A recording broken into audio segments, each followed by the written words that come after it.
when he got that box open, he was on the other side of the room. He took 2 steps back from it with his mouth wide open. It was the coolest reaction ever. And I was like, what? And he showed it to me. I was like, oh! Yeah. You guys, this is amazing. So here you go.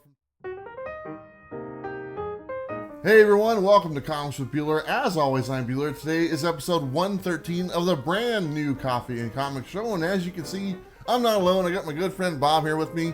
Bob, how you doing today? Still trying to wake up, my friend. Still trying to. It's like noon on a Saturday. I know, but to everybody else, it's 5 a.m. So shh. Yeah, well, you been doing all right? Because you caught a lot of heat last week for bending that trade paperback. Let's talk about that for a little bit. We're just gonna get right to it right here. Here we go. So on our preview video that came out on Wednesday, you were a guest star on that one. Yes, and you sat there and read to me. I did. While I ate chalupas.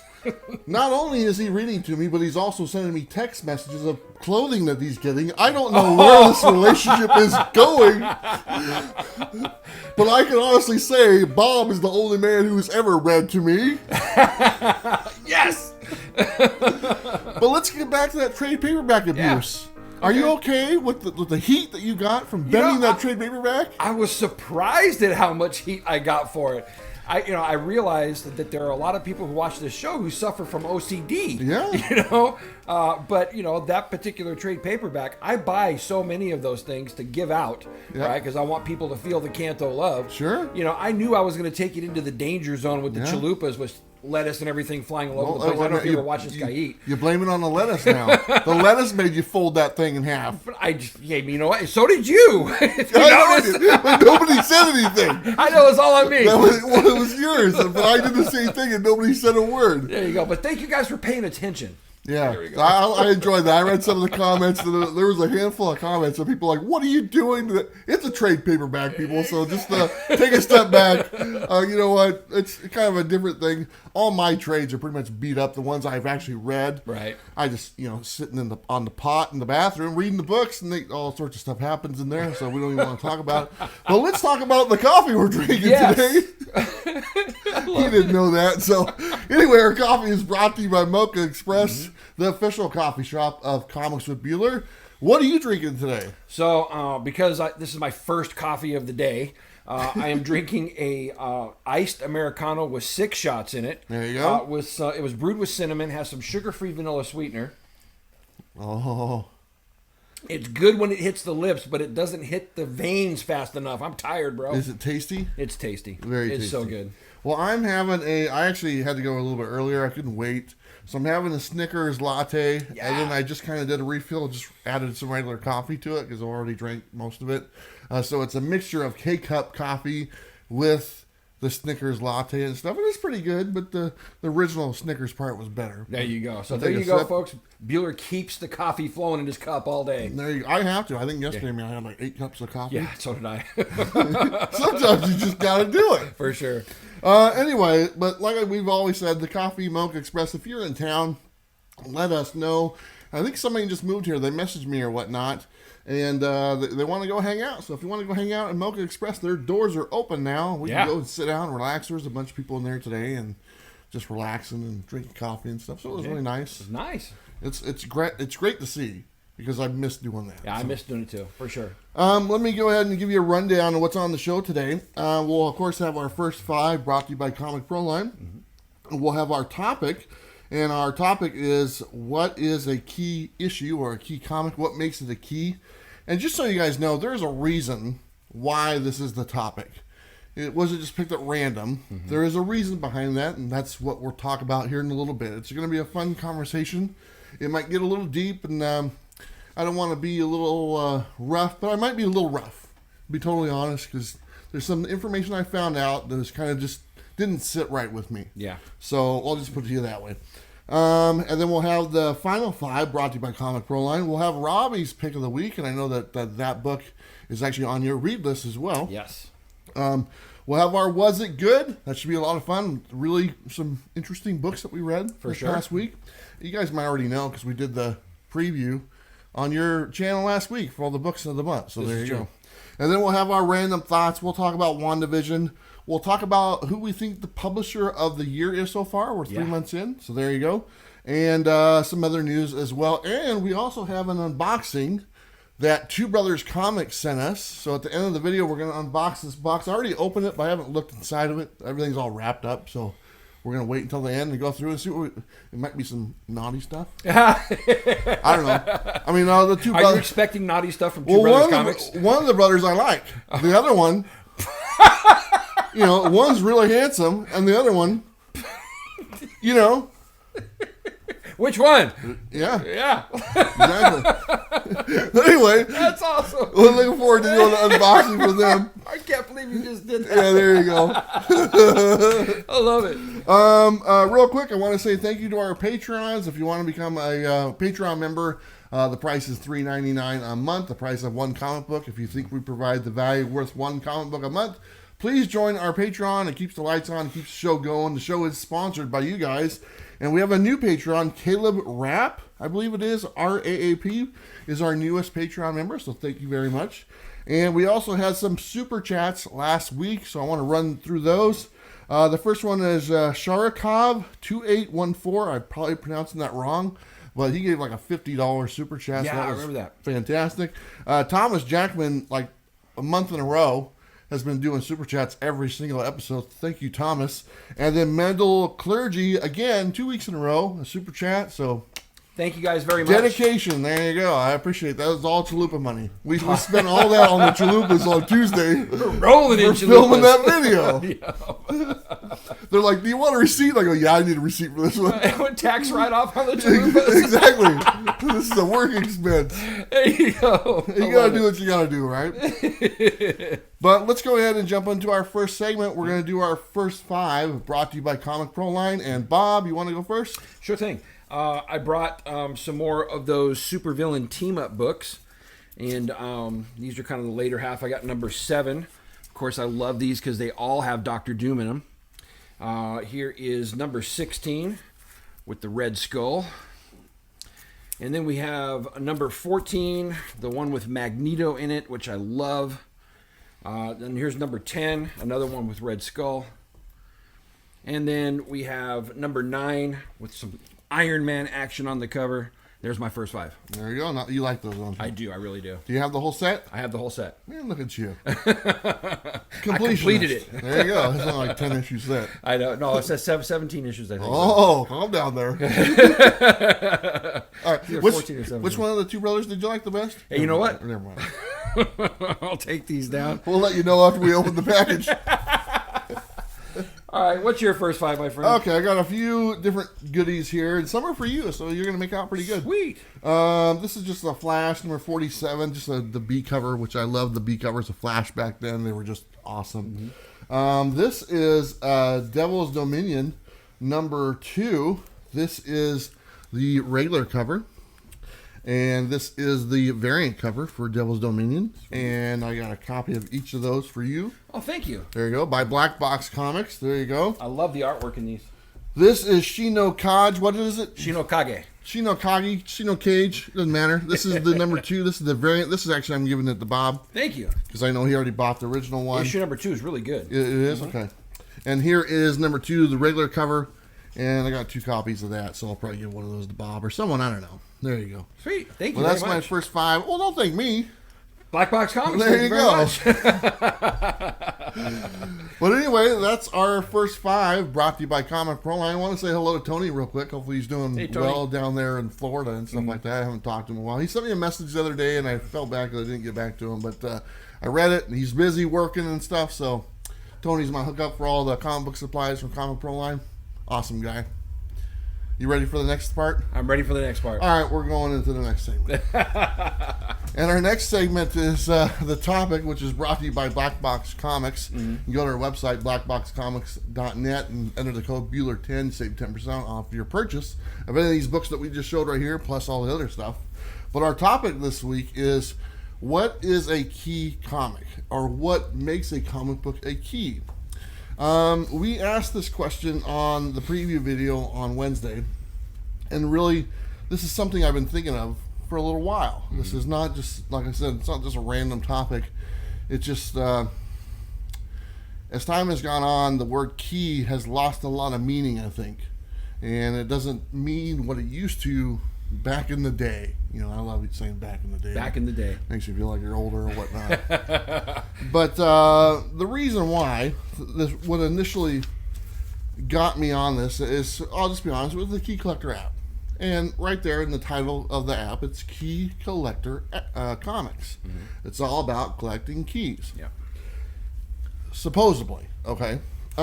So, that being said, I'm going to be a little critical on Key Collector on the app itself. I do use the app. I'm no longer subscribed to the app. I have talked about the app in the past, and I think I've been pretty fair with it. You know, I know Nick. I've talked to him as well. I think I'm pretty fair with him as well. Mm-hmm. And but I just want to have a legit conversation about the word keys and what people think keys are supposed to be. Now, that being said, I'm going to ask you a few things. Okay? This past week, the Keys of the Week, which is a section on the Key Collector app, how many keys do you think there were? Well, I mean, seeing the app as it's been lately, somewhere between 35 and 40 maybe? Okay. There was 49 keys. Keys of the Week, 49 different keys. If you add the variants, which is another option right there, it was 79. Oh, so almost 80 keys last week alone came out, okay? These are just numbers. You guys can go figure these out yourself and read these. When you say came out, you're talking about brand new comic books? Brand new comics. So 80 comics that came out last week, 80 of them were keys. Supposedly keys, okay? And we'll get into the definition of keys here in a little bit. I actually have the definition of what Key Collector uses. I have the definition of what Overstreet uses. And then I have a bunch of your comments as well. We're going to go through those. Yeah. But there's some other numbers I want to throw out here as well. Mm-hmm. And I want you guys to pay attention to this because this will factor in a little bit later. Let's go New Mutants. Okay, and these are all numbers I pulled out of Key Collector. New Mutants, the 100 issue run. Okay, how many keys do you think are in that 100 issues? Maybe 5 or 6. Okay, they have 28. Okay, 28. That's more than 25% of the run. Mm-hmm. G.I. Joe, Real American Hero. It's 155 issues. How many keys do you think were in 155 issues? That's a lot of characters, so maybe 30, 40? There was 45 total. Okay. So 33% almost. Spawn. Okay. Spawn, popular series. About 315 books in the series right now. How many of those are considered keys? That's a good question. 25 maybe? 174. That's a big number. That is a huge number. That's more than half. Okay, that are all considered keys. The current Venom run, which is like on issue 30 something, I'll just tell you there's 20 of them are keys. Okay? Yeah, I would have said 5 or 6. Thor, the current Thor one, 13 of them are keys. We're only on issue 12, so that should tell you something right there. Right. Okay, even the issue that hasn't even out yet is already considered a key. Okay. Something is Killing the Children, which is 15 issues. 17 of them are keys. I don't know how that works. It's because the issues haven't even come out yet or something like that. But more than the regular issues are keys. Batman, from when Tinian took over, from 89 to 106, okay, 16 of those are keys. So almost all of them. All right. These are just random numbers that I pulled up, and anyone could do this. And you can go to other titles and you can find stuff that offsets this. You can go to the New Warriors and 130 books or whatever that run was, and there's only 2 keys or whatnot. But these ones, for the most part, some of the books I mentioned here are like the number 1 seller books. Okay, Spawn's up there, Something is Killing the Children is up there, Batman is up there, Venom is up there, Thor is up there, Batman 3 Jokers. Okay, all 3 of them were keys. All 3 issues were a key, okay? Key. 1, 2, and 3. Now, were they keys? I don't know. On Key Collector, that's where they were at, okay? And they just so happened to be the best-selling books of that month when they came out. That's just what they were. Now, the reason I'm pointing all this out, like I said, I'm not trying to be a downer or whatnot. What's your initial thoughts so far? So, I mean, knowing the app, I'm going to say that, there are some dynamics in comic collecting now that are just outrageous, that lend to this type of thing happening. But to hear how many especially on ones where you got 15 issues and 17 keys. Yeah. Not everything's a key. Yeah. And so that's my first initial gut reaction. But I will say, to be fair, that there are things going on in comic collecting now that lend to this. I mean, that guy's leg in the second panel of the fourth book of that particular run does not mean that's the first appearance of this particular guy, right? And people have had this mania towards that type of thing, and that lends to it. So I'll be fair that way. Yeah. But really, when I hear about it, not everything's a key, and that makes it feel like every book coming out now is a key. Yeah. So anyway, I want to read. This is directly from Key Collector, their definition of a key. It's on their website. This is what they say. And it starts off, what is a key issue? Mm-hmm. First appearance, early appearance, origin story, iconic cover art, classic stories, and many other categories could be considered a key issue. The truth is, it is up to each individual collector to determine what a key comic is based on their own preferences. Key Collector Comics mobile app offers a variety of different categories of key issues in order to be an effective sidekick to every collector. He's absolutely right. Yeah. And what he states right there, everybody will have a different definition of keys, okay? But this is a double-edged sword because people look to this app, okay, for the information. Right. Okay? And I mean, some people say, I'm only going to collect keys. Okay, well, the keys outnumber the regular issues. Right. On some of these points. And that's, like you just said, there's not that many keys. That's just not how it is, okay? Like I said, this is kind of I'm not trying to come down on them, because I've said in the past, Key Collector does what it's supposed to do. It points out these certain issues or whatnot. Yeah. I just think maybe it's in an abundance of above and beyond. Now, there is a disclaimer, and I think this might have something to do with it. I could be wrong, but this is on there. This is how Key Collector works, okay? For one, you can subscribe to it. It's $1.99 a month, or you can do it yearly. They get revenue from that, okay? That's one source of revenue. I don't think that's the main source. The main source of their revenue is when you click on that button to buy a book, when it takes you to the eBay link, okay? Every one of the book that's in there has a button that you can click to go to eBay and purchase that book, or make any purchase. Sure. Whether you purchase that book or purchase something else, if you're going through that link, I'm pretty sure they get a percentage, okay? And just so you guys know, that's how it works. That's how Key Collector makes its money, is by you clicking on Batman and the Killing Joke, #1 or whatnot, and then going to eBay and you buying that, and they get a percentage. This isn't secret, okay? It's right in their thing. I'll just disclaimer, this is off their website. It says, when you click on links to various merchandise on the site and make a purchase, this can result in the site earning a commission. Affiliate programs and affiliations included, but are not limited to the eBay partner network, okay? And that's what they should do. And on that disclaimer right there, he points that out, which is great. But that's exactly what he should do. There's no reason why he shouldn't be able to make the money off that. Absolutely. Okay?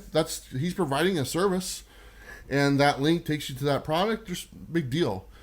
Whether eBay gets the fee or he gets the fee, I'd rather have Key Collector get that fee. Sure. Okay? I'll just be honest with you on that particular point. There are certain people in the comic community that I have chosen to support. Yeah. I'll use their their Patreon account. I'll support them that way. Sure. I'll donate.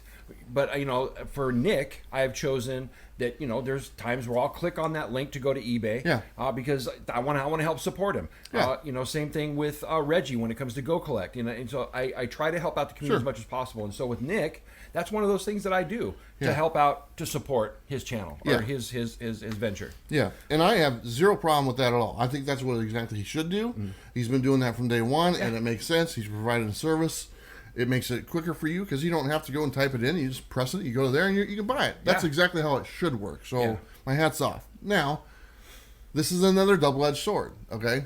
Because the more product you have on your app, the more chances you have, okay? Sure. And the more stuff I can consider a key, the more product I have, all right? Do you see what I'm trying to say there? Yeah, of course. Do you see what I would rather, I'll be honest, I would rather have Nick's app, Key Collector, have everything. Like the CLZ's does. CLZ, okay? right. And just have like every book on there, okay? And you can click on it to buy it, whatever you want, okay? And you can have a little function, you click on it, it shows all the keys, Press the button, shows regular issues, something like that, And I think eventually that might be where it goes. That might be where he's going for your collection, because he's obviously added quite a bit of stuff. Sure. But my main thing is to call everything a key, to have more product available for you to click on. It devalues the word key, because there's 174 keys for Spawn out of 315 issues. Right. Is that true? No, it's not. I mean, I'll sit there and tell you you're wrong. If you can tell me 174 keys out of a 300 run book, nobody's going to say, "Oh, yep, that sounds good." Right. That you're not going to win the argument. Okay. Could you win the argument? Maybe there's 20 keys for New Mutants, out of 100. Yeah, I could see that. You can point that out, no problem. But not 175. Yeah, I think 300. Yeah, I think. Again, based upon how collecting is nowadays, and based upon those dynamics I talked about earlier, there's such a thing as knowing that something is a key because something has happened in a comic. Yeah. But there's quite another thing about seeing something that could potentially happen inside of a comic that could become a key if that thing comes to fruition. And now I'm calling it a key because it's there. It's already a first appearance or whatever it is. And I think that's where we're going to head with this. I think that's what's probably happening, but that's my gut reaction. Yeah, I think that a lot of them on there as part of Spawn, and just because it's a, one thing I've noticed this a lot, it's a lower print run, doesn't mean that it's a key, okay? It just means people didn't want to buy it back then. Right. Okay, it wasn't popular.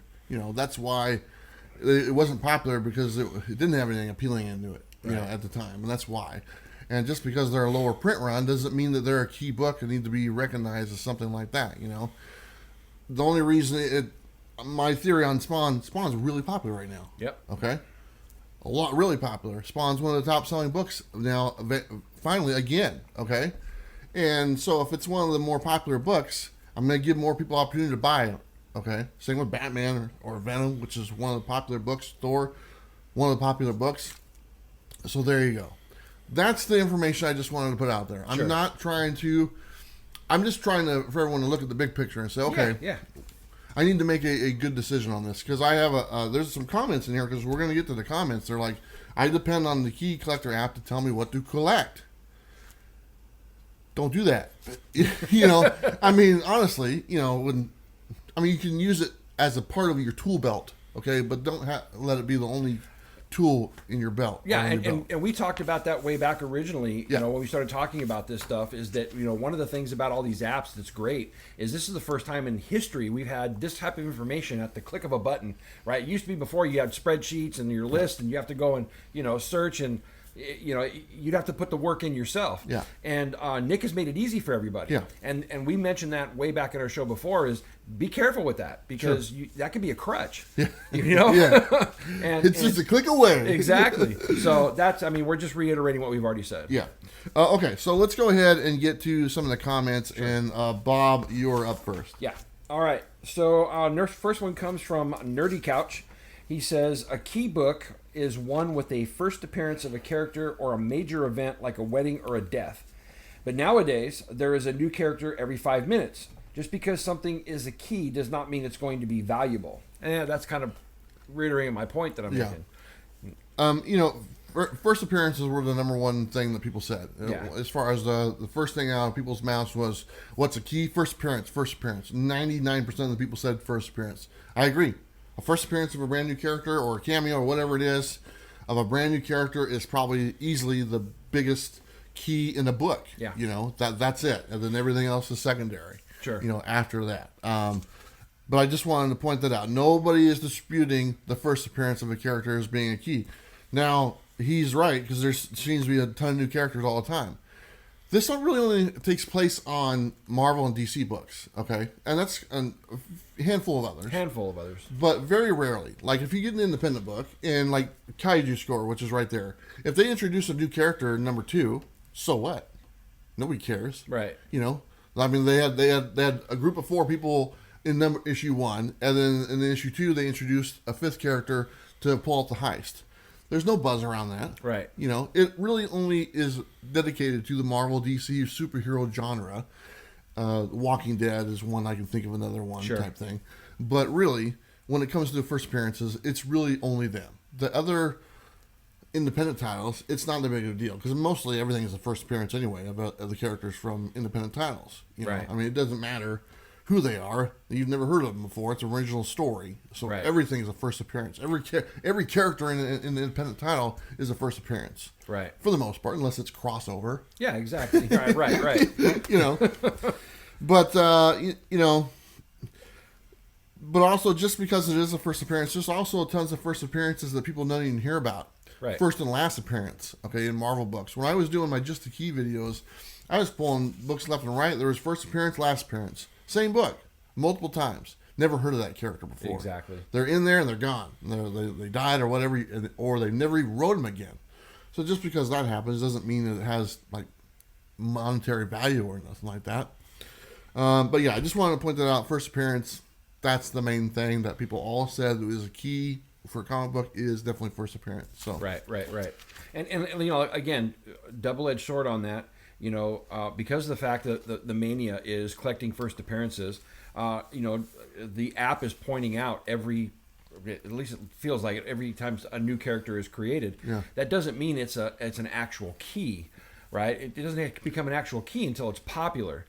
See, case in point, in The Man Without Fear, where they did, you know, Matt Murdock's origin story, where he's in the Black Togs by John Romita, right? There's a scene inside of that book where there's a fight that happens and Matt pushes this girl out of a window, right?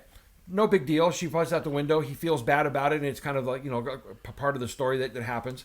Nobody cared about that. Yeah. Until later on, they created Typhoid Mary, and we found out that Typhoid Mary is that girl that fell out the window. That wasn't originally what was, you know, being done to create. Sure. They used that, you know, to effect later on. Yeah. And next thing you know, Man Without Fear, you know, that touts that as a key now because that's technically the first appearance of Typhoid Mary. That's happened quite a bit. Yeah. Especially as recently. It's like refer to some random character. I mean, Donny Cates has done that many times. Like, what's this character? That's a character? Or it's a sword or something? I don't know. Right. That was in issues that were in the dollar bins, you know, a year ago, and all of a sudden it's a brand new key that nobody even knew about. Right. But my point is that issue of Man Without Fear wasn't a key until we found out about Typhoid Mary. Yeah. It was just something that happened in a book.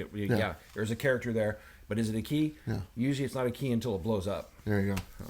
All right, you got the next one. This is a long one. Yeah. Next one comes from AI. I wonder if it's artificial intelligence that's written this. Pretty long.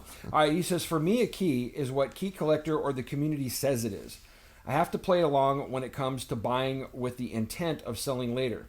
As far as I'm concerned, pricing is wrong.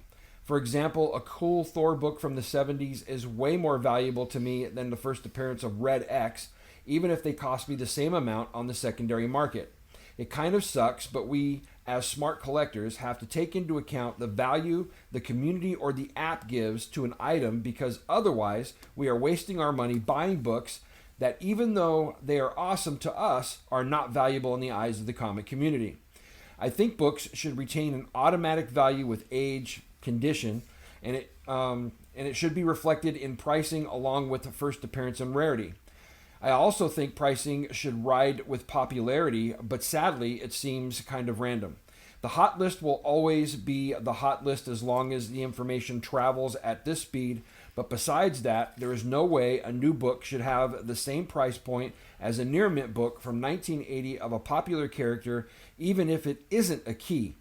But I follow the trends in order to collect responsibly. I intend to buy what I like and use the keys as a way to help me pay for it in the long run. It's a great comment. Yeah. AI, he leaves a lot of comments all the time. Yeah, he does. But I want to ask you something. So, community, the market, and key collector, are they all the same thing? Nope. No? Why do you say that? Because of the fact that the community has its own opinion. Okay. The market drives what the market wants to drive because it wants to make money. Isn't the market driven by the community? Not always.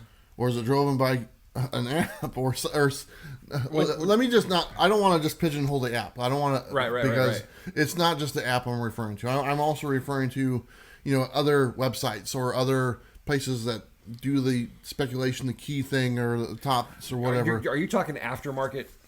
Yes. Okay, so if it's aftermarket, then aftermarket and community, they go hand in hand. Okay. Right?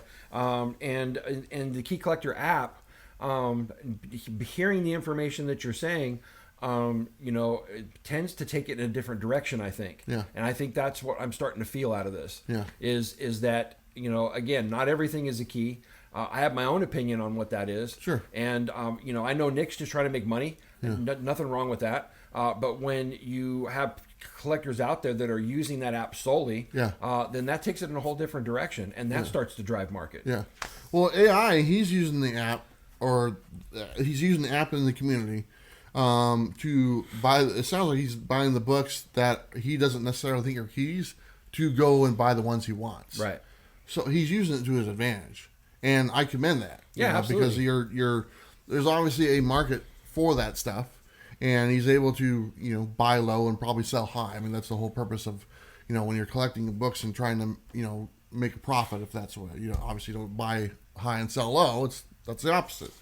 But he's using it to his advantage. He's using all these so-called keys that are referred to as keys by the community and other people in the app and websites and stuff to go and sell those, to go buy the books that he redeems as special keys to him, like 80s store books or whatnot. Right. I think that's great. I mean, it's awesome that something like that is available to do. Because on the other end, he's getting what he wants, and he's selling the keys to people that want the keys, that truly want them.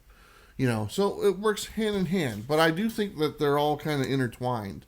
And I do think that it's just a circle that kind of goes back and forth. It's like you see the key collector and it shows a price, but is that price was already made, by the community or by a seller or something like that, then it goes up because the key collector points it out, so it goes up even more. Right. So it's just kind of a circle. Yeah. That kind of goes around and around, until eventually the next thing comes out. Sure. And people just lose focus. Oh, there's a new book.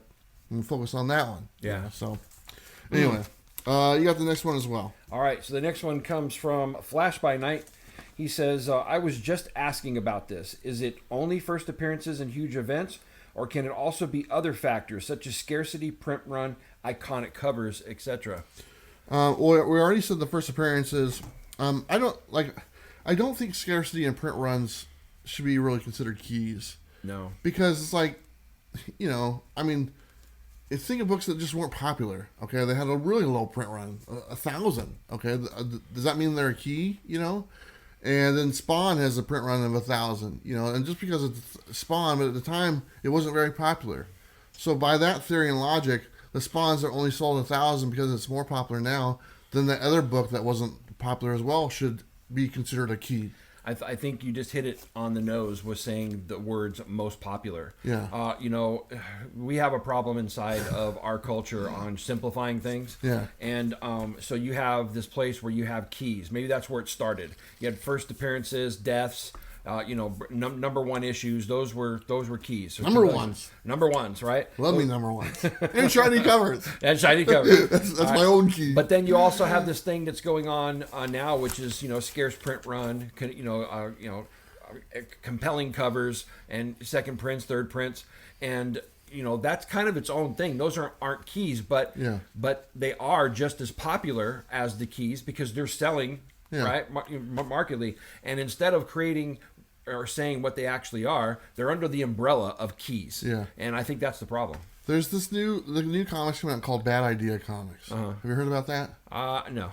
It's a new company, and they're publishing these comics. It's a line of comic books. They're coming out. There's all these stipulations that the comic shops had to agree to get these comics. Okay, and they're very lower print and stuff like that. There's no variants, and there's a list of things. And people are like flipping out about it because they got to get them. They don't even know if they're any good. You don't even know you've seen them yet. Maybe a preview, but here's a brand new line of comics that are coming out that nobody even has any idea whether they're good or not. Right. And shouldn't that be the first thing you ask yourself? Right. This better be good. It better be good. It's like, who cares? If it's a limited print run, but if it sucks, I don't care. Right. I think you print one is all I care. It doesn't matter. If it sucks, it sucks. Exactly. And I look at stuff like that. And I'm like, just because, and my brother would always, it's rare. That doesn't mean anything. Right. Okay. I mean, there's a lot of stuff that's rare that doesn't mean anything. Absolutely. It just means people didn't want it. That's good. It's true. Oh, people didn't want that? That's what it meant. So anyway. Love it. All right, you got the next one. All right, I do. This is from Stephen Munford. He says, too many books get called key just to sell more copies. The first appearance of Willie Lumpkin does not make it a key, nor does a new costume for Squirrel Girl. Only very few issues must be called keys, or the word loses all meaning. I said that earlier. It really does. And let me kind of... I'm here to give Key Collector a break. But the word keys, and I use the word keys, and I've done videos, just the keys or whatnot, and my definition of a key or whatever it was pretty similar to what these people said and stuff. But there are other YouTubers out there that every other book is a key, and they're selling books, and everything is a key. Key this, key that, key this, key that. And it's like, no, you're making it sound better than it is.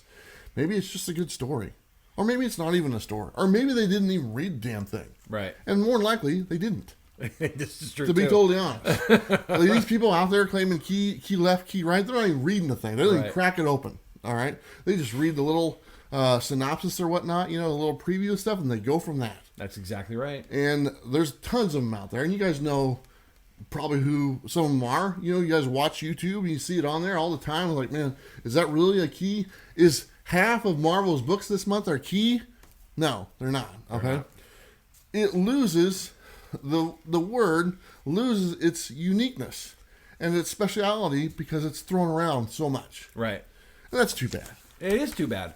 I mean, because we always look, to back in the day or the old days, there was a meaning to a key, that first appearance, or even Secret Wars #8. You got the black suit on the cover, and that's considered a key. Yeah. But not every brand new costume is a key. Yeah. So there was meaning to these things, and I think you're exactly right, because of where the market has gone with this. It's been muddled. Yeah. And that's kind of sad. Let me just say this, and the more I think about it, every book in my collection is a key, and I will just say that every single book I have is a key, but I'm not selling my collection. If I'm out there and I'm selling my books or selling books and I'm telling you every one is a key, that's crap. Yeah. Okay? Every book in your collection is a key. Every book in your guys' collection is a key comic. You bought it for a reason. That's exactly You want to have it. Okay? Whether it's a first appearance or maybe you just like the book, it's a key to you. But if you are in the market of selling or a seller of books and you are throwing that word around like it's at nothing, you should really think about it. Yeah. And that's where I run into a problem. Okay, for sure. I think that makes sense. Yeah, it does. Absolutely. All right, I got the next one as well. This is from Travis M. Hey, Travis. That's a good name, Travis. Yeah, it is. There you go. It says, my opinion of a key comic is a comic that is key for your collection. That's just what I just said. That's probably what brought to my attention. Right. Whether it is a first appearance or just a comic, that is a key in finishing collection. As an example, an old Transformers Beast Wars comics are key comics to me. Exactly. That's just what I was saying. And actually, I think I just subconsciously kind of saw that when I went on a little tangent there. Right. So, but it is every key in every comic in your collection, it's a key to you for some reason. Right. Whether it's a key to the person next door or to another collector, no. They have their own definition of a key. Exactly. Now, what do they say? One man's trash is another man's treasure, or vice versa, or whatnot. That's the truth. It is. It's very much so. All right. Let's see. Do I have the next one? I do have the next one. Look at that. You don't have to do any other ones. I know. Look at that. We only got 6 comments on this because it's more of me just ranting and raving, I guess. No, hey, this is a great conversation. Yeah. I think it needs to be had. Yeah. And again, we're not trying to rail on Nick at all, but we're pointing out something that we're seeing inside of what's going on in comics right now, and I think it's a good conversation to have. So we bring awareness. Yeah, and I also just want to say about Key Collector. Actually, hold on. Let me read this comment because I've realized if I say that, it's going to be like, wait a minute. Right. Okay, this is from, This is from Devin S. He says, hey guys, hope you're doing well. I actually have been thinking about the other side of books becoming keys. Good example is the more recent Immortal Hulk number 43, with the anti-Semitic content. Personally, for me, it feels morally wrong to profit off a book for those types of reasons. I understand the spec market is its own monster and almost anything can become a key these days. But do you think that with the actual spec market crowd growing and all this info out there will enable more people to spec on books such as these? Do you think that mass speculation on these types of books, it could desensitize some comic book fans and shops to the point where it can turn away a new hobbyist or put negative stigma on a hobby as a whole? So that was I remember hearing about that in the Hulk one and stuff. And I think Tom did something on his video or something like that. There's certain things as far as I don't know that as far as a collector, and this is more everything else I was saying was like I had some facts to back it up. The numbers I was talking about, you guys could go look and find out. There's some things out there that are just personally myself. That I don't quite see the big deal about. One thing is a newsstand versus direct editions. I've never understood that. I mean, I get it. It's a newsstand. They get all excited because there's a barcode on it. Right. Okay. Same thing with Mark Jewelers. I don't understand the appeal of just some crappy jewelry advertisement in my book. I understand. Oh, it's more rare. So what? Do you understand what I'm saying? Yeah. It's some crappy jewelry I'd never buy back then. I'm sure not going to buy it now. Okay, it's in my book. And right. they only printed them there. It has nothing to do with the story. Right. It brought no value to you, is what you're saying. Zero value. Yeah. But nowadays they're worth more money because there's a crappy Scarcity. advertisement. Yeah. Same thing with errors in comics. It's like, it just means my comic is broken. Right. Okay. They gave me a defective comic and I'm supposed to pay more for it. Right. That doesn't make any sense. Like if I go to McDonald's and order our cheeseburger and they don't give me cheese, it's not going to pay more. Okay. I want what I bought. If you give me a comic book that has an error about it because you didn't do it right, you have to fix it. I don't know why it's worth more. Right. Anyway, just some personal things. Now that being said, he brought up the anti-Semitic thing. I used to subscribe to Key Collector. And I don't know if I've ever shared this. I don't know if I shared this with you. Mm-hmm. And I used to pay the $1.99 a month. I stopped doing it. And the reason why was because of COVID. And you know why? They pointed out the Spectacular Spider-Man number 176 and the issue with Corona. That's right. Was the virus. And I thought it was in really poor taste. Yeah. I thought it was in extremely poor taste that all of a sudden became a key on that app and was pointed out. And it just left a negative taste in my mouth. So at that point, I was like, I'm not going to subscribe to it. I just decided not to. I don't want to know the top 10. I don't need that. I can use it for other stuff, and the stuff I use it for, I don't need to pay for. Okay? So that left a bad taste in my mouth. Like he said in here with the anti-Semitic thing, can it have a negative stigma? That Corona thing had a negative stigma to me. And that's why I kind of pulled away from there type thing. Sure. And I can remember this. I can remember calling Tom and saying, Tom, and this is the week that it came out. I go, man, that better not be on your top 10 list. He goes, it's number 1. Oh my gosh. And he goes, we already filmed it. And this is a conversation we had in private, obviously. And he goes, and I explained to Tom, basically what I just told you guys. I thought it was in poor taste. But Tom's deal is he reports what the top books are. That's kind of what he does for Key Collector. And Tom's like, I think we handled it pretty well. And then I went and I watched the video and I thought he did handle it pretty well. Because the only thing on the app is just the title, popular because of the virus, and that's it. Right. But when Tom mentioned it on the video, he handled it with care and stuff like that, and I thought he put a positive, I don't know if I want to put a positive thing, but it didn't make it as rough as what I thought. I was less offended by it. But I put it out there. I was just like, hey man, I thought it was in poor taste. That's on there. I don't think it should. Just like I don't think an anti-Semitic remark in a book should be pointed out and all of a sudden it's a key because it has that. Right. Okay? I don't know if you want to put that in the same category. I don't know if you want to. But for me, I made my decision with my dollar and decided, you know what? just didn't sit right for me. Yeah. So that being said, I still use Key Collector. I have the free version, and honestly, if you are a collector of comics, you should have that tool in your tool belt. And like I said earlier, it definitely does provide value. Right. Type thing. Very interesting. Do you have any? Actually, I want to read this real quick. This is what Overstreet defines as a key. According to Overstreet, a key is defined as any comic that sometimes significant occurs or something significant occurs, be a first appearance, origin, or a death, costume change, significant appearance, significant event, significant artist, significant writer, etc. So a little bit of everything. Yeah. So you mentioned earlier you have your own thing of what you consider a key. You want to share that? Yeah, I mean, when I think of keys, I think of, my grails, pretty much. Yeah. First appearances, especially like Doctor Doom, Daredevil, those will always be keys to me.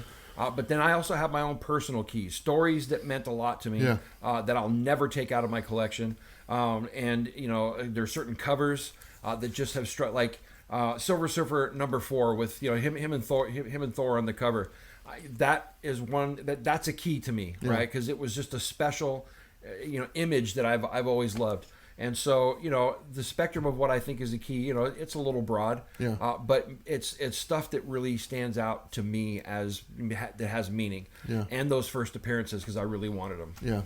I think bottom line, like I said earlier, every comic that you have, like you just mentioned, is special. It's a key to you. But if you're going to be selling comics to the public, and you have a responsibility to the public to be honest, and to say, yeah, this is a key. By definition, this is a key. But by definition, it's not a key as well. Right. And you need to be able to do that. Yeah. You need to be able to do that when you are selling to the public. And definitely if you have an outlet, whether it be a YouTube channel, an app, a website, or something like that, you have to have responsibility for what you're saying when people are depending on you to inform them of that information. Absolutely. So case in point, we were at Frankenstein the last time, and somebody had an issue. I don't think it's Daredevil, it's another book, but it was the first appearance of Kingpin's daughter, right? And they were selling it as a key. I'm sorry, but that's not a key yet. We've never seen her again. She didn't last. You didn't last, exactly. Kids are the worst. Well, that's awesome, man. I think this was a pretty decent conversation. I think so. I don't think we're too mean. I mean, I might get a few negative ones. Nick will probably call me. We're not railing on you, Nick. Having a good time. I think intelligent conversation with numbers to back it up. I think it's very important to have that because I know a lot of people will just kind of go on and just like, oh, this sucks, and that's it, and that's all you get from them. But I wonder, just to continue this a little bit, I wonder what the difference would be if we looked at the beginning of Key Collector and see how many keys they had on there compared to what they're putting out today. It's, I did that. Of course, because they put a thing. Why don't you guys go do it? We'll put it out to you guys. They have an archive, okay, so where you can go look at keys of the week. You can go back all the way to the beginning, and just do an average. Like do a chunk of months, like 3 months, first 3 months of the quarter. Do each quarter of the year and see if there's an average goes up. Because I can guarantee you, from the first quarter when they first started, there was no 79 keys that week. Right. There was probably 10. Yeah. Which is more realistic, to be totally honest. Sure. But like I said, I also think that he should put every book on there. Every single book. Every single book of CLZ. Yeah, exactly. So there you go. All right, there you go. That's our topic. Good stuff. I love it. All right, let's go ahead and move on to our final 5. Yeah. Brought to you by Comic Proline, and you can go first again. Okay, sounds good. There you go. You get to go twice. Thank you. There you go. All right, so I brought some Batman books. This is Batman number 674. And this is number 615. You guys will recognize some of these. This is number 618. Number 616. And number 655. I think this is the first appearance of Damian Wayne. That's pretty cool. I think so. There's my first 5. It's final 5. Nice. I like it. All right. So I got some final 5. We got the new camera angle we're trying on this. Everyone's always like, get closer to the comics and stuff. And we tried so many different things. It's crazy. Right. Or at least I've tried. Bob's like, oh, whatever.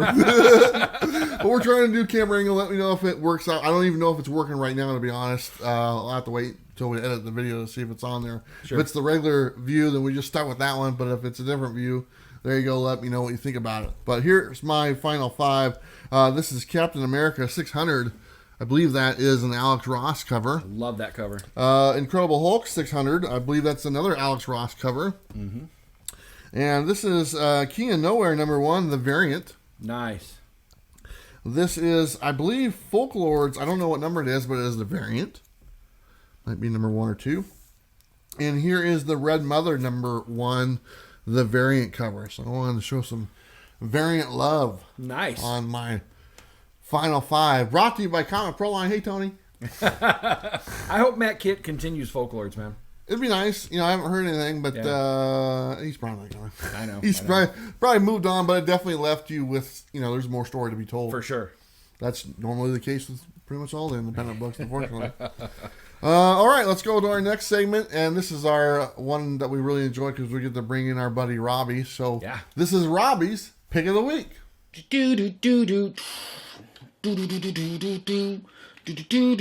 Hey everybody, I'm Rockin' Robbie Billups from Pop Culture Philosophers Station. You're checking out the all-new Coffee and Comic Show, and my pick of the week is...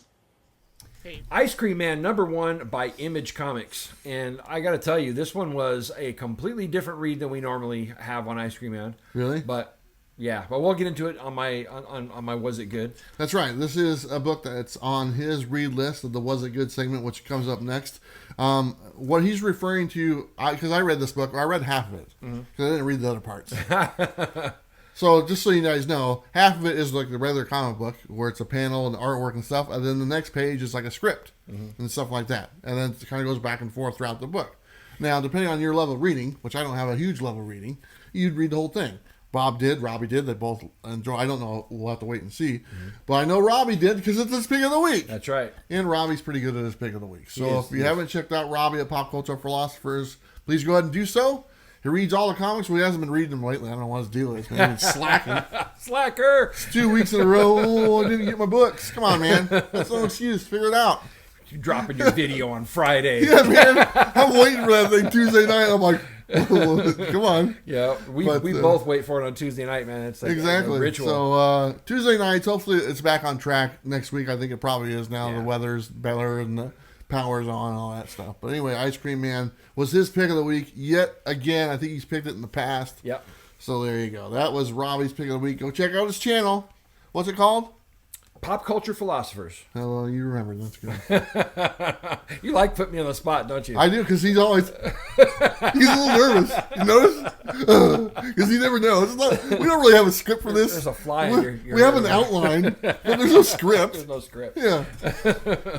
Okay, let's go to our next segment. How about that? Mm-hmm. This is the Was It Good segment brought to you by, let's just say, Scout Comics. Mm-hmm. They don't know that, but that's okay. That's okay. But you can go to scoutcomics.com, enter the code Bueller, save 10%. And this is where we review some of the books that we read during the week.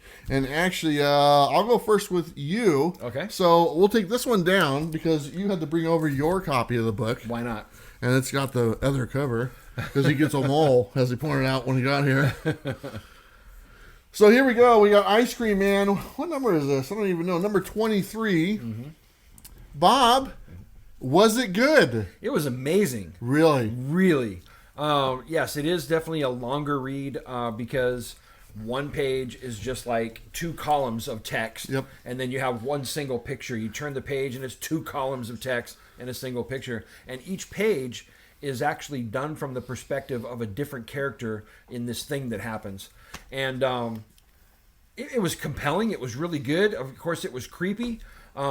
And it brings you to that place that Ice Cream always does, where it plays with hope and despair. And the character that they're talking about in the book, I mean, he's brought to the precipice of complete ruin. Yeah. And we're kind of left there. Brilliant. Absolutely brilliant. Loved it. Right. Not my pick of the week, but it was brilliant. Okay. Yeah, like I said, I just read the cartoony parts with the snake and stuff like that. I'm not going to read the regular words. There you go. Waste of time. All right, next book up. Department of Truth, number 6. Bob, was it good? I had problems with it. You did? I did. Okay. So the writing is good. But even as good as that is, there's a bunch of it. There's a bunch of it that I feel was unnecessary. Okay. Okay. So, bottom line is, there's a different artist on this. You pointed that out last week. Yep. And I'll agree with what you said the other night. It's almost a deal breaker. It's that stark. Robbie did a review on it and said that it was nice and clean. Personally, I don't think so. I don't know what he's talking about. I thought it was terrible. Absolutely terrible. I mean, it's like I wouldn't pay somebody to do that in my book. No, what it reminded you of? It reminded me of Folklords. In a way. It looked like that. In a way, there's an element of that. Yeah, I don't know if it's the same artist who did it, to be totally honest. Yeah. But I'll tell you, it gets into the origin of Lee Harvey Oswald inside of this story. It kind of takes him back to, how he began in the Department of Truth. And then he goes to read how the whole thing began back in the Roman Empire. Yeah. And we get this flashback scene that I thought was, it's great that it tells the story, but it was too long. Yeah. And I thought was unnecessary. They didn't have to go into all that detail about that particular story. And so in that particular case, I mean, I love the book. I'm still on it. But I had problems with it. Yeah. I think it was unnecessary. Yeah. I think that's kind of what, for one, to throw in the artwork. And I think the artwork, after reading the story, I actually, as much as I don't like the artwork, I thought the artwork fit that second part of the story when it kind of goes back in time and tells you about what he's reading type thing. To where if they would have done the first part of the book with the regular artist, and then when they switched to go back in time, to the whatever, the lady and stuff like that. Right. If they would have switched to artwork then, and have that, then I would be more accepting to it. Yeah, I think so too. I think you'd say. But it just didn't seem necessary. It just seemed like, okay, Lee Harvey Oswald is reading books now. And that's what we're reading, the guy reading the book. Right. And from what I We're understand, reading the book. He's reading the book. We're all reading books. Exactly. And from what I understand, we got one more issue like this. I think so. I think one more issue like that and stuff. I don't know. I was hoping I liked the whole backstory of Lee Harvey Oswald, but they just it's unnecessary for all that, him to go back and to actually just out loud read these books to you type thing, and to where that doesn't have anything to do with Lee Harvey Oswald. So anyway, I agree. Yeah. All right, next one up is not one, but Two Moons. Two Moons. Number 1, Bob. Was it good? It was good, but I'll tell you what, I had to read it a second time to find the gold in it, because the first time there's some things that happened I was kind of confused on. Yeah. And it didn't sit right with me because I really wanted to like the book, so I went in and caught in those pages that kind of left me wondering. And there's some subtle things that are happening there, and I kind of caught the supernatural element that they're trying to lay down with it, and I really enjoyed it after the second read. The monster that they show, Robbie said the perfect thing. He said it looks like critters. Yeah. I know it's supposed to be a werewolf type thing. Yeah. But it did look like critters. But I think I'm going to get the second issue Sure. because once I saw what he was laying down, I'm kind of on board. So Yeah. I read it. I thought it was fine. Yeah. I don't know if I'd go to a second issue. I might just, get a preview copy or read that or something like that. Yeah. But it was okay. It was a little confusing with everything that was going on. It probably does deserve a second read. Yeah. To kind of clear some things up. But there was a lot, considering the week of comics that this past week was. Amazing week. There's a lot of really good stuff out. Yeah. So this kind of got lost. So there you go. For sure. All right, man. All right. So now we're on to the books that you read. That's right. And the first one up is Something is Killing the Children, number 15. Bueller. Yeah, Bob. Was it good? It was good. You want to expand on that? Okay, yeah. It's the end of the story arc. Yeah. It's everything comes to a conclusion. I really enjoyed the emotional part between her and the kid and stuff like that. I thought that was done very well, and how much the kid kind of depends on her right now and stuff. And the only thing I don't like about it is the next story arc is her origin. Okay, I don't know if it's going to all be her origin, or maybe just part of the book is her origin and kind of jumps between time frames and stuff like that. But if that's the case, let's just say it's 10 issues or whatever it is, you don't get to see any of these other characters again, besides her as a young kid. Sure. So it's going to be a little different take. So whether I'll enjoy the book as much as I have over these first 15 issues, I don't know, because it's going to be a totally different aspect of the story. It's not going to be like I was kind of hoping she would end this, go to a different town or get called or have to do another thing or whatnot. Bigger, badder monster or something like that. Sure. And that's not really the case. We're going in a different direction. So it's going to be a few months before issue 16 comes out. But now's the time to get caught up. If you're behind, you got a few months before number 16 comes out. Yeah, and absolutely. Like I said, I think they ended it pretty well. So. I think they did too. I mean, I really enjoyed the run. There's some people out there that have pointed out that Tynion never meant for this to go this long. Yeah. And so now that the arc is over with and there's a little bit of a break, some people are speculating that the next run he's going to kill it on it. Yeah. I think he killed it already. He told me right into my face that it was an ongoing title. Really? Yeah. I asked him when the first issue came out. I was like, because he signed it for me. I was like, man, is this ongoing? He goes, yep. He goes, this is ongoing, man. I go, it's not going to end. Nope. I'm going to keep on going. So Interesting. He said it right to me. Interesting. And he asked me to go give him a coffee. Did you go do it? All right, so the next one up is Spawn, number 3. Is it 315? Yeah. 315. And you've got my glasses on. So Bueller, Yes, Bob? was it good? It was fantastic. Ah, I'm loving Spawn right now, man. I'm loving it. I'm loving the characters. I'm loving the art style. The battles, it's like the only superhero book I'm actually liking right Really? now, to be totally honest. interesting. As far as standalone superhero books, there's some other stuff going on. Like King of Black, I think that's pretty good. I'm talking like this is its own series. It's been around for 315 issues. It's awesome. Yeah. It's really, they're introducing new characters. They got a whole new world they're building towards, and they're going down the right path. Like I said, the artwork is awesome. Did you look at it? I've looked at it. I haven't read it. It's just a big battle. Yeah, it's a huge battle, It's fantastic, man. You want blood, guts, and all that stuff, and like people getting hit, and people dying, and people coming back to life. That's what you get. Wonderful. Everything a comic book should be. I'm behind in my Spawn reading, but I still always go and look because I love the There you artwork. go. And you get multiple copies, don't you? Yep. Yeah, there you go. He buys them all. $2.99, baby. Keep it up. All right. There Next. you go. All right. So the next one up on your list is The Nuclear Family, number 1 by Aftershock Comics. There you go. Bueller, Yes, Bob? was it good? Fantastic. Yeah, it was good. No, I really enjoyed it. Yeah. Although it is mainly just introduction to the family. It definitely leaves you wondering what's going on. It's what a first issue should do. The concept is pretty basic. It's set in the 50s. There's turmoil around the world. Nuclear war is upon them, and it looks like it's happening. And this family is right in the middle of it, and they get, bombed or whatnot, and that's pretty much how the issue ends right there. And then that's where it's going to build. Most comics that you get now, you're already 50 years into after the apocalypse, and people are living their lives, and things are different and stuff. I like this one because it's before that, and you get the very beginning, how they adapt, what goes on from there. I don't know. I think it's probably a 5-issue or 6-issue run. That's mainly what Aftershock comics are. But I enjoyed it. I thought the artwork was fantastic. Another great book by Aftershock.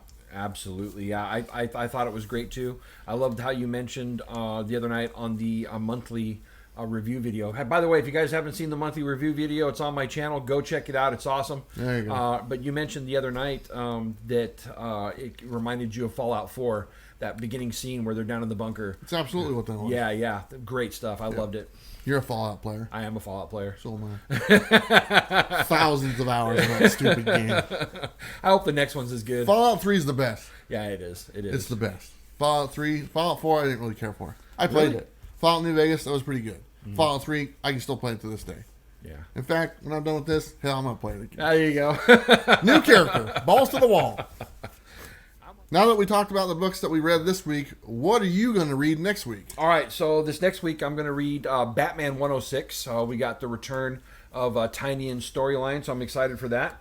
I want to give Marvel a little love, but I've also never read a Star Wars comic on here, and I do read Star Wars. There you go. And so I'm going to do Star Wars The High Republic number 3.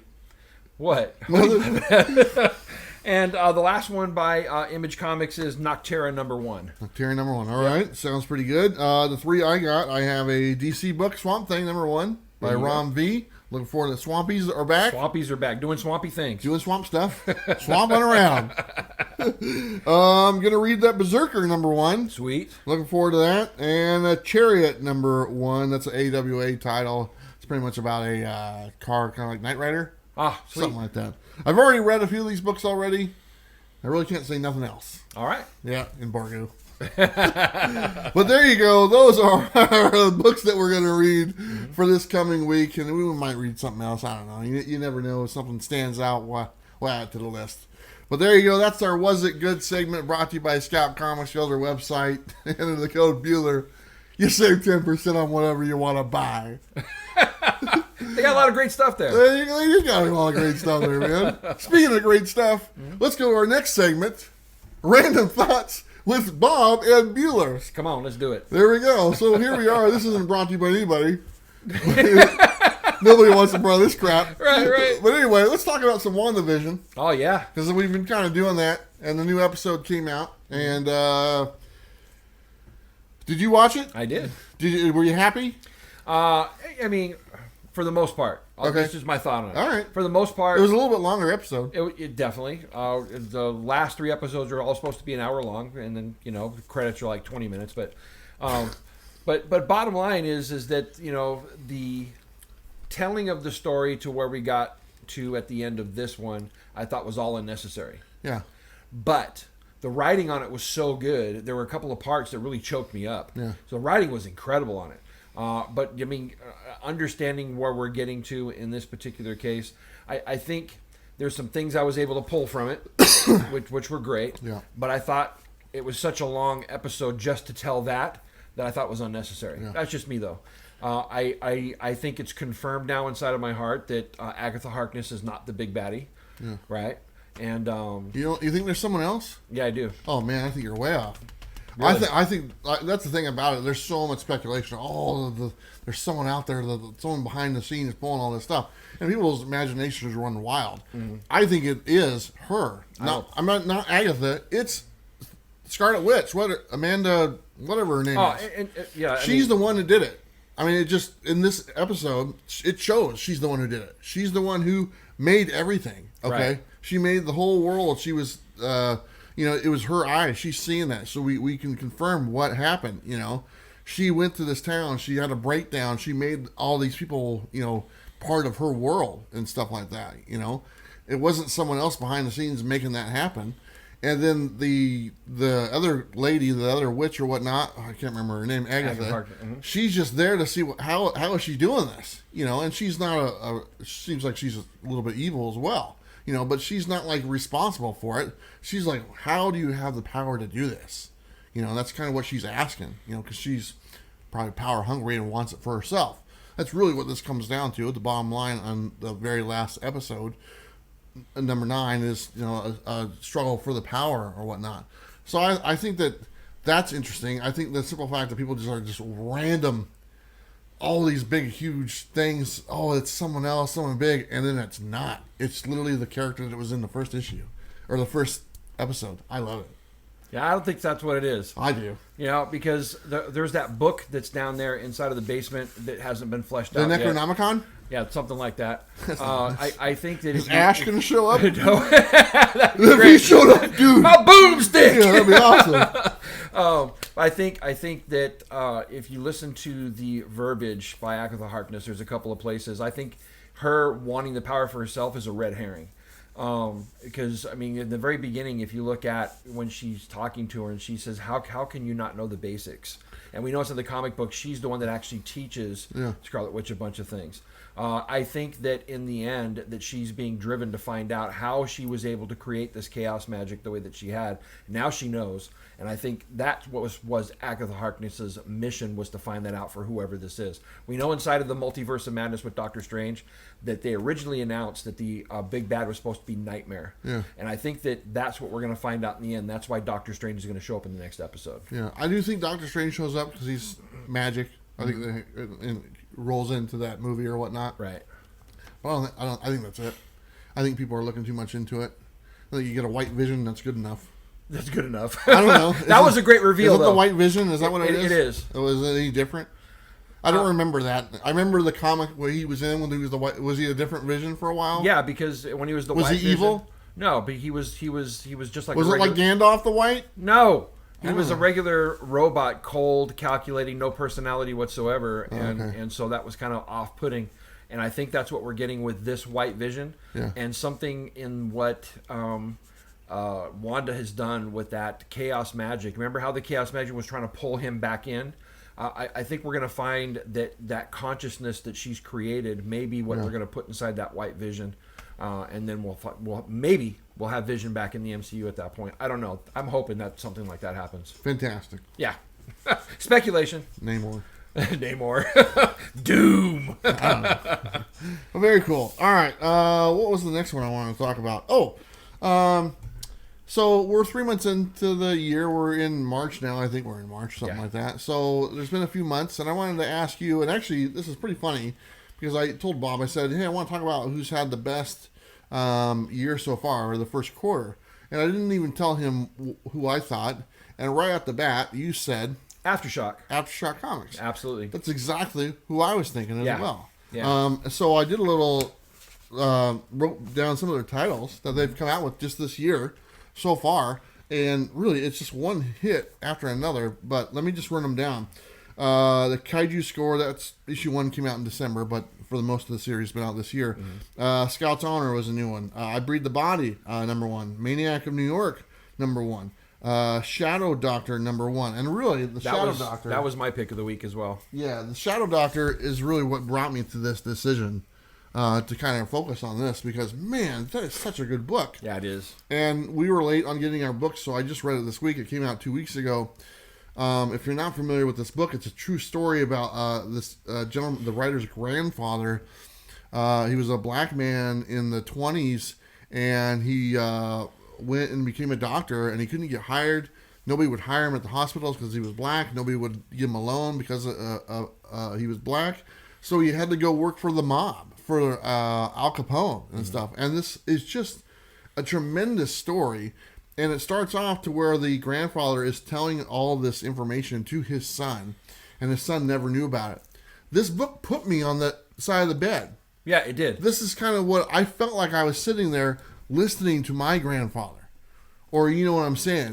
Telling me what he did when he was young, that he kept a secret all this time.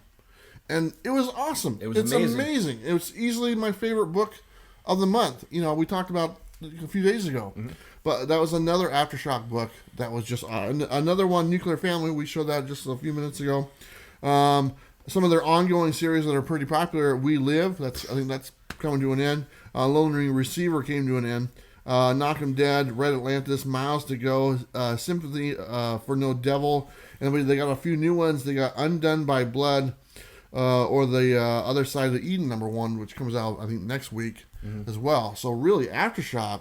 They're killing it right now. Really putting all their eggs in one basket this time around, and really putting out some really great titles.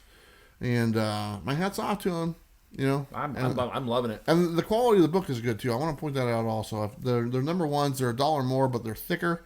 They got a cardstock to them. You know, the pages. I'm talking about the pages themselves. The pages themselves. And the cover itself. You know, so they're $1 more, but it's worth it, I think. You know, because it's not just the cover. It's actually the pages inside. Sure. They're just a better quality. So yeah, and then we found out with We Live, they're going to be taking some chances going forward. Yeah, I think it's ambitious what they're doing. I'm on board. Yep. So anyway, what do you guys think? What's your pick of the publisher so far? The first quarter, is it Marvel, DC, Image, Boom? I mean, is it Aftershock? Do you guys agree with our assessment?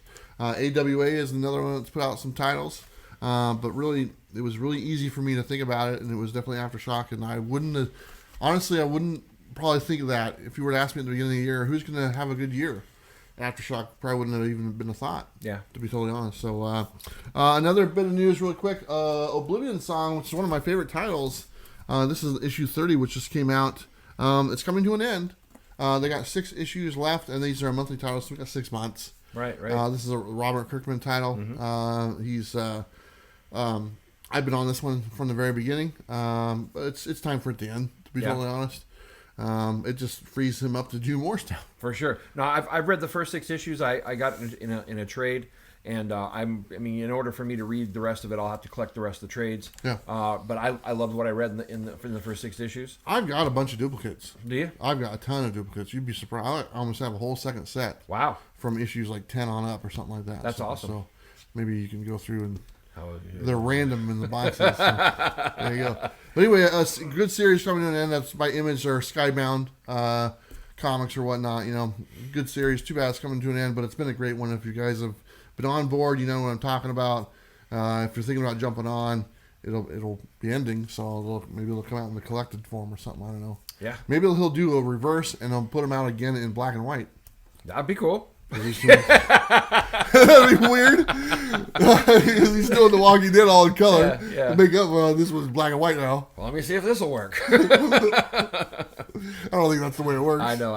Anyway, just wanted to share that. But those are. Do you have any other random thoughts? Nope. I mean, I was pretty surprised by the Todd McFarlane news this week. I mean, he's gonna have a shared Spawn universe. I thought that was pretty cool. We talked about that last week. I know we did. You got all mad. We talked about it on the review video, right? We talked about it last week. Did we? Yeah, we talked about it. You see what happens? I need more It copies. was one of our topics. You're like, I'm not buying all those comics. You want me to buy another 4 comics? It's true though, right? I think it's a cool concept, but I mean, I think it's very hard to pull off. And Buy every man, one. Buy every one. no. He's gonna go, look at the Shannon Muir one. It's only $58. I'm not Shannon, I'll always buy your covers, buddy. Look at this one. It looks like a Spider-Man 300 from Frankie's Comics. I gotta get it. You want to open a box? Yeah, let's open a box. Let's open a box. What do we got? We'll put this aside. And like I said earlier, this is a AOK sent to us from Two Brothers Comics. I've already opened the box because they glued it shut, but I didn't go through it because the stuff was all wrapped up. So I don't know what's in here except for the stuff that was on top. And the stuff that was on top was some stickers. Woo! Two Brothers, look at that. 2 stickers. Sweet. There's a card here. It says, "We are humbled and thankful for your support of Two Brothers Comics. We hope you enjoy this AOK. Thank you for being the best part of Two Brothers Comics. As always, hashtag collect your way, Dustin and Nick." Oh, that's their names. Dustin and Nick. Dustin and Nick. Dustin and Nick. We knew that. That one's the better looking one. The one, yeah. Yeah, the one. All right, so let's see if I can't peel this stuff away. Bubble wrap. Bubble wrap. Okay, this one says Bueller. This one says Bob is burritos. All right. This one says Bueller. Let's see. This one says Bob. Wow, guys. There you go. And this one says Bueller. All right, there we go. And Bob, you got some scissors over there. I do. If you want to go ahead and get there, I got some scissors here. Looks like they're tied. You don't have to use scissors though. I'll use the scissors. Bam! Look at that. Done. I'm in there. That's what she said. That's gross. You would have to go there. All right. They glued it. I like that they got the sticker on there. Yeah. They glued it. This is why I hate unboxing videos. I just fumble around trying to get it open. Looks like I got a shirt. Want to read your card? I do. Okay, go ahead. Bob, we hope you enjoyed this signed copy of the Kanto trade. This one I will not be folding. This was this one I won from David. We know you are a huge fan, so I thought you would enjoy it too. Thanks for all of the... Hold on a second. Thanks for all of the shout-outs and support. Nick and Dustin, Two Brothers Comics. Flip.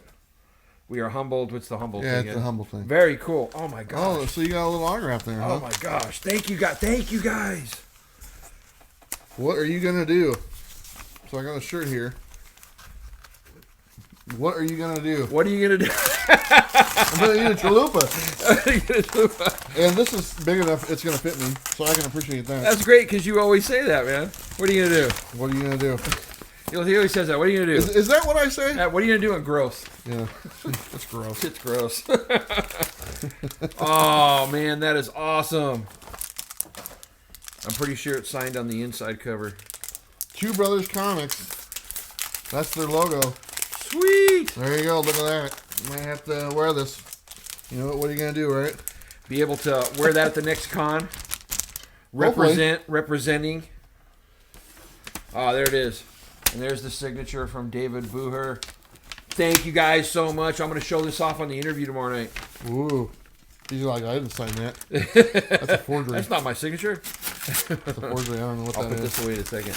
Gosh, thank you guys so much. This is a wooden box. Oh, that's nice. That's pretty cool. Is there something in the box? You guys are amazing. There might not be anything in the box. No? Nope. Just a box? Can't even open it. You guys do a great packing job, I'll tell you that. I can't open it. What do you mean you can't open it? I can't open it. You want me to try? Yeah, here, you try. Am I missing something? All right, you try. This was a joke. This is what they tried to do. They glued it so we'd be doing this on set.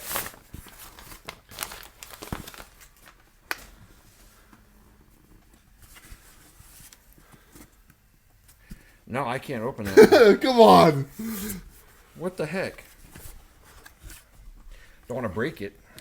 It looks like it's been glued, though. They probably glued it. What did you guys do that for? They did this as a trick. I might get that open. It's just a box. Just a box. But seriously, if you look at the edges right here, it's glued. They did that to see if we just try to open it on screen. Man. Is that an April Fool's joke? Here's their two You brothers guys. shirt. Bam, got my own two brothers. And a comics, box. And a box. There you go. Thank you guys very much. Appreciate you. They sent you a box all glued. That's awesome. No, I see it now. You Maybe. He's watch these two fools struggle on screen trying to get this thing open. Yeah. Did you see their video this Yeah, week? The Grail thing? Yeah. I was dying. Yeah. You didn't like it? No, I liked it. I told him I liked it. You know, the one that made this is the one that's not very attractive. There it is. Oh, this is a crack. That's what I heard, at least. That's the word on the internet. Oh, great prank, guys. All right, that's awesome. Thank you for the shirts. They're pretty cool. Thank you for having the sizes that are going to fit. That actually goes a long way because I get a lot of shirts that don't fit. Yeah. Even my own shirts I had made, they don't fit. I got my logo. I can't even wear the damn things. So there you go. There you go. All right, What man. are you going to do? What are you going to do? Exactly. I think that's it. All right. Let me look on our list. I think we covered everything. Oh, I did want to say what our topic is next week. Yeah. And next week we're doing comic shop appreciation. Yeah. And we want to hear from you guys, your LCS location, why it's special to you guys, and we want to give them a shout out. So the more feedback we get on the preview video, actually you can leave a comment on this one as well if you want to. Sure. But we want to hear about your local comic shop. But make sure you tell us the name and the location of it because we want to give them the spotlight. Absolutely. For the time. And we'll try to read as many comments as we can on that one as well. So the more we get, the better. Yeah, so, that's going to be an awesome one. should be a lot of fun. Anything, Bob?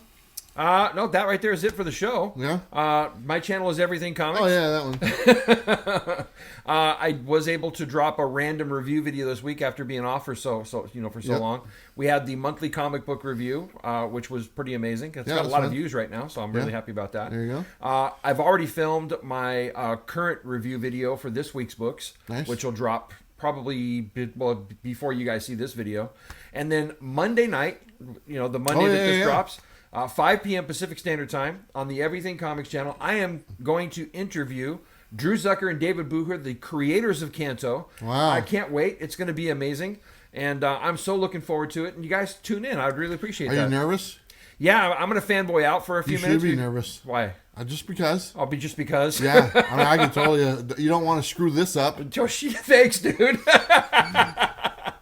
Don't make a fool out of yourself. I'm going to fanboy out for a few minutes, and then, I'll calm down and ask the questions I need to ask. But this is amazing. I love their work, and That's pretty cool. It's going to be cool. Well, I'm happy. I know you've been wanting to do that for a while. I think somebody suggested you do that a while, You did. while back. And I said, "Oh, you think so? I go, yeah, do it. And then the next one after that, I've already talked to Becky and Shannon. I'll definitely be having Shannon on the show coming up. I'll announce that when it becomes available. Awesome, man. But I'm looking forward to it. Look at you, interviews left and right. Yeah, let's do it. I don't do interviews anymore. I'm done. You done? Yeah, I'm done. Just done. Yeah, Just all done. All right, everyone. Thank you so much. Two Brothers Comics, thank you guys so much. We'll leave a link to their channel down below. They've been killing it lately. They've been making tons of videos and stuff like that. And we really enjoy those two guys. The attractive one and the unattractive one. It doesn't really matter. And it doesn't matter to me. It's just what I hear on the internet. But thank you guys. That's awesome. And really, that's it. Bob, you want to take us out? Sure thing. Okay, here. He's like, I'm ready for this one. That's right. Just give me the shot. Just let me do it this time. I got it. Okay, here we go. Don't forget to like and subscribe. You know what to do. We'll see you next time. Bye. Woo! Bye, baby.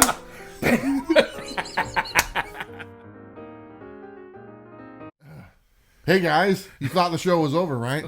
You did. But it's not. It's not over. We're back. Because we're back. Because we got our Two Brothers t-shirts on. Absolutely. And we figured out how to open a box.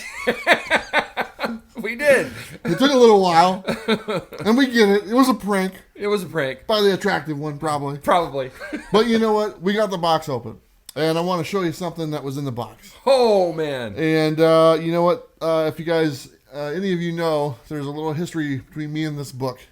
I've tried to get it in my possession multiple times, and it just eluded me one time after another. So, before you show it. Yes. Right. You guys, when he got that box open, he was on the other side of the room. He took 2 steps back from it with his mouth wide open. It was the coolest reaction ever. And I was like, what? And he showed it to me. I was like, oh! Yeah. You guys, this is amazing. So here you go from Two Brothers Comics. Oh Iron Man #1. That is amazing. You know what? That's, as you guys know, I've been trying to get this book for a while.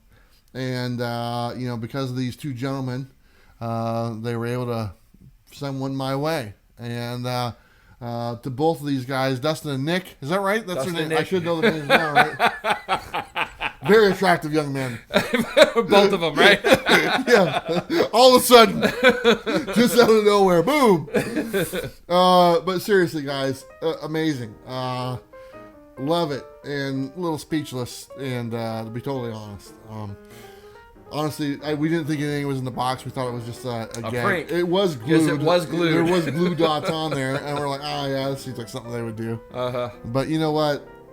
Really cool book in there, you know, and just something awesome to add to my collection. If my daughter's watching, check it out. Iron Man #1. That really makes the collection almost complete. That's amazing. And I can't say thank you enough to those guys. Like I said before, go check out their channel, Two Brothers Comics. I'll put a link down below. They've supported us for a long time. They're a Patreon member of the channel as well. I've been on their show before. I think you have, maybe in the past. Yeah, I have in the past. Yeah, just two great guys doing some really awesome work and sharing the love of comics. Absolutely. And, pretty cool. So thank you very much. And that's it.